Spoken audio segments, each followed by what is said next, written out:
శ్రీ గురుభ్యో నమ. శ్రీ మహాగణాధిపతయే నమ. ఇక మకర రాశి. ఈ రాశి వారికి మార్చి 18 వరకు ఆదాయం 8, వ్యయం 14. మార్చి 19 నుంచి ఆదాయం 2, వ్యయం 8. ఈ రాశి వారికి మే 25 వరకు గురుడు 6వ ఇంట ఉండడం వల్ల వ్యాపారం మందుకోడిగా నడుస్తుంది. ఉద్యోగంలో కూడా ఉద్యోగస్తులకు కొంత డెవలప్మెంట్గా ఉండదు. కొద్దిగా అనారోగ్యం కూడా ఏర్పడడానికి ఆస్కారం ఉంది. మనశ్శాంతి లేకుండా మే 20 వరకు అనుకోని కొన్ని చిక్కులు రావడము, ఆ చిక్కులలో సతమతమైపోయి మానసికంగా, ఆర్థికంగా, ఆరోగ్యంగా కూడా కొంత దెబ్బతినడం అనేటువంటిది జరగడానికి ఆస్కారం ఉంది. మే 26 నుంచి సప్తమ స్థానానికి గురుడు ఉచ్చ స్థానంలోకి రావడం వల్ల, శని 3వ స్థానంలో యోగకారకుడై ఉండడం వల్ల తలిచిన కార్యక్రమాలన్నీ శుభంగా జరగడానికి ఆస్కారం ఉంది. ఒడిదుడుకులు లేని జీవితం జరుగుతుంది. కొన్ని పనులు ఆలస్యంగా జరిగినప్పటికీ కూడా ఆ పనులలో సఫలీకృతమై మనశ్శాంతితో జీవితాన్ని గడపడానికి ఆస్కారం ఉంది. మీ మనోధైర్యమే మిమ్మలను సదా కాపాడుతుంది. ఆదాయం బాగానే ఉంటుంది, కానీ ఖర్చులు అధికంగా రావచ్చు. ఇంట్లో కావచ్చు, బయట కావచ్చు, కొన్ని ఖర్చులు అధికంగా రావడం ఉంటుంది. ఆ ఖర్చులు భరించాలి, తప్పదు. కానీ సంఘంలో పేరు ప్రఖ్యాతులు మాత్రం మంచిగా పెరుగుతాయి. 10 మందిలో భేష్ అని చెప్పి అనిపించుకుంటారు. వాటి గురించి మీరు ప్రయత్నం చేయడం కూడా జరుగుతుంది. మీ నమ్మకము, మీ మనోధైర్యమే మిమ్మలను సదా కాపాడుతుంది.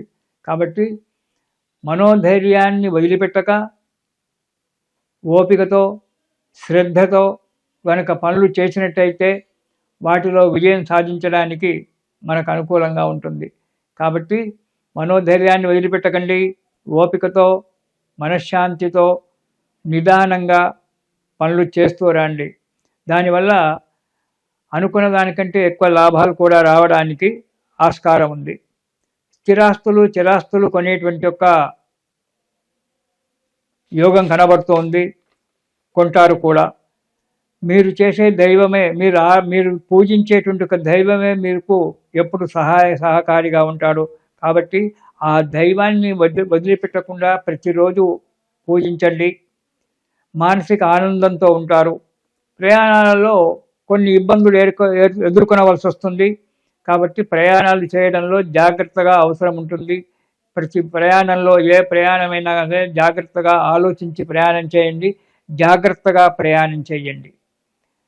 ఇక కొన్ని విషయాలలో కొన్ని ఇబ్బందులు ఎదుర్కొనవలసి వస్తుంది. అవి కూడా తొందరగా సమసిపోతాయి.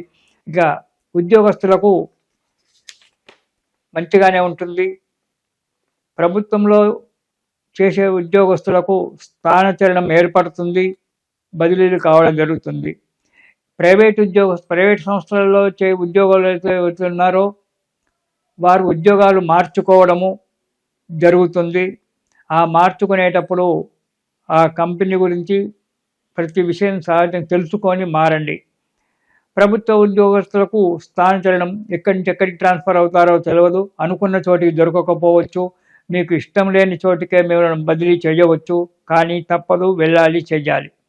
మే 25 తర్వాత ఉద్యోగస్తులకు, కొంతమంది ఉద్యోగస్తులకు అంటే సీనియారిటీ ఉండి మంచి పని చేసేటువంటి ఉద్యోగస్తులకు ప్రమోషన్లు రావడం అనేటువంటిది జరుగుతుంది. నిరుద్యోగులకు ఉద్యోగాలు రావడం జరుగుతుంది. పర్మనెంట్ కాని వారికి పర్మనెంట్ కావడం జరుగుతుంది. కాబట్టి మే 26 నుంచి కొంతవరకు ఈ మకర రాశి వారికి 75% మంచి జరుగుతుంది. 25% మాత్రం దెబ్బతినవలసి వస్తుంది. జాగ్రత్తగా ఉండండి. వ్యాపారస్తులకు అనుకున్నంత, ఆశించినంత ఆదాయం రాకపోవచ్చు. అభివృద్ధి బాగానే ఉంటుంది. కొన్ని అన్ని క్రెడిట్గా ఉంటాయి. రేపిస్తానులే, మాపిస్తానులే అని చెప్పి ఉంటారు. వాటి గురించి, ఆ లావాదేవీల గురించి జాగ్రత్తగా ఉండండి. ఎప్పుడైతే లావాదేవీలు ఉంటారో ఎదుటి వ్యక్తి యొక్క గుణగణాలు చూసి ఎక్కడ పోవు అన్నప్పుడే ఈ వ్యక్తి దగ్గర నా డబ్బు ఎక్కడ పోదు అనేటువంటి ఒక నమ్మకం ఉన్న వ్యక్తులకు మాత్రమే క్రెడిట్గా ఉండండి. తక్కిన వాటికి మాత్రం ఇస్తే తీసుకోండి, లేదా లేదు అని చెప్పండి. అంతేగాని అక్కడ మొహమాటం అనేటువంటిది పనికిరాదు. జాగ్రత్తగా కొత్త వ్యాపారాలకు ప్రయత్నం చేయడం జరుగుతుంది. కానీ ఆ ప్రయత్నాలు ఎంతవరకు సక్రమంగా జరుగుతాయో తెలియదు. తలకు సంబంధమైన వ్యాధి చేత కొంతకాలం బాధపడవలసి వస్తుంది. దాని గురించి వైద్యశాలలు తిరగడము, డబ్బు ఖర్చు పెట్టడం జరుగుతుంది. ఇక విద్యార్థులకు చాలా కష్టపడవలసి వస్తుంది. విద్యార్థులు ఏ విషయంలో శ్రద్ధ పెట్టరు. తల్లిదండ్రి కానీ గురువు గారు కానీ చెప్పినటువంటి ఒక మాటలు వినరు. మాదే గొప్ప, మేమే గొప్ప అని చెప్పి మాట్లాడుతుంటారు. ఎదురు ప్రశ్నలు వేయడము, ఎదురు జవాబులు ఇవ్వడము ఇలాంటివి జరుగుతుంటాయి. విద్యార్థులకు శ్రమ తగ్గిపోతుంది. దానివల్ల విద్యార్థులకు అడుగు ముందుకు పడడం చాలా కష్టం. అనుకున్న కాలేజీలో సీటు దొరకకపోవడము, ఇబ్బందుల పాలవుతారు. కాబట్టి విద్యార్థులు చాలా కష్టపడి ప్రతి అడుగు కూడా జాగ్రత్తగా అడుగు ముందుకేయాలి. అప్పుడే కానీ వారికి విజయం సాధించడం జరుగుతుంది. వ్యాపారస్తులకు అనుకున్నంత, ఆశించినంత ఆదాయం రాకపోవచ్చు. అభివృద్ధి బాగానే ఉంటుంది. కొన్ని అన్ని క్రెడిట్గా ఉంటాయి. రేపిస్తానులే, మాపిస్తానులే అని చెప్పి ఉంటారు. వాటి గురించి, ఆ లావాదేవీల గురించి జాగ్రత్తగా ఉండండి. ఎప్పుడైతే లావాదేవీలు ఉంటారో ఎదుటి వ్యక్తి యొక్క గుణగణాలు చూసి ఎక్కడ పోవు అన్నప్పుడే ఈ వ్యక్తి దగ్గర నా డబ్బు ఎక్కడ పోదు అనేటువంటి ఒక నమ్మకం ఉన్న వ్యక్తులకు మాత్రమే క్రెడిట్గా ఉండండి. తక్కిన వాటికి మాత్రం ఇస్తే తీసుకోండి, లేదా లేదు అని చెప్పండి. అంతేగాని అక్కడ మొహమాటం అనేటువంటిది పనికిరాదు.